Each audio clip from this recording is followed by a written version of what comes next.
আজকে সিলেট জেলা এবং মহানগরে বাংলাদেশ জাতীয়তাবাদী মুক্তিযুদ্ধের প্রজন্ম এই যে কমিটি ঘোষণা হয়েছে, কেন্দ্রীয় নেতৃবৃন্দকে আমরা স্বাগত এবং শুভেচ্ছা জানিয়ে আজকের বিভিন্ন উপজেলা থেকে এই মিছিলের স্বতঃস্ফূর্তভাবে আমরা আয়োজন করি এবং এর আওয়ামী সরকারের, ফ্যাসিস্ট সরকারের অন্যায় অত্যাচার এবং এই গোপনীয় যে সকল চূড়াগুন্ডা যেসব মিছিল, সেই সব মিছিলকে আমরা পতিত করব এবং আল শামস রাজাকারকে যেই সব মানুষকে অন্যায় প্রতিশ্রুতি দিয়ে, মিথ্যা প্রলোভন দিয়ে যেই সকল করতেছে, আমরা সেই সকলের বিরুদ্ধে দাঁত ভাঙ্গা জবাব দিব এবং আমরা শহীদ জিয়ার আদর্শকে লালন করে বাংলাদেশের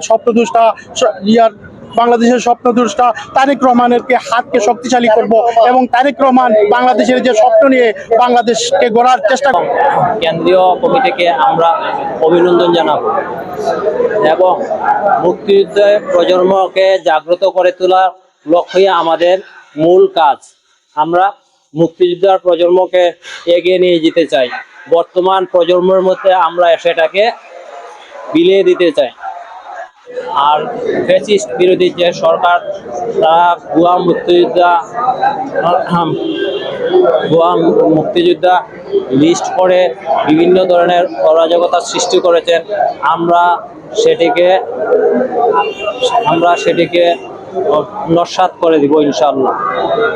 মিছিলের লক্ষ্যটা হইল কি, আমরা যে কেন্দ্র মুক্তিযুদ্ধের প্রজন্ম দলকে স্বাগত জানাইয়া আমরা মিছিলটা সিলেট জেলা আহ্বায়ক কমিটি, জেলা মহানগর আহ্বায়ক কমিটি আমরা পাইছি। এই উদ্দেশ্যে আমরা এই মিছিলটা আমরা দিয়ে আনন্দ মিছিল, এই মিছিলটা বার্তা দিয়ে আমরা স্বাধীনতা 71 সালের স্বাধীনতা, আমরা 1971 সালে স্বাধীনতা অর্জন করেছি। বীর শহীদ প্রেসিডেন্ট জিয়াউর রহমান সাহেবের নেতৃত্বে 25শে মার্চ কালো রাত্রে কালুরঘাট বেতার কেন্দ্র থেকে বার্তা দিয়েছিলেন যে যুদ্ধে জড়িয়ে পড়ার জন্য। তাই সমুদ্র বাঙালি যুদ্ধে জড়িয়ে পড়েছিল। তাই আমরা এই বুকে ধারণ করে শহীদ প্রেসিডেন্ট জিয়াউর রহমানের অনুসরণ করে, বুকে ধারণ করে আমরা এই মিছিলটা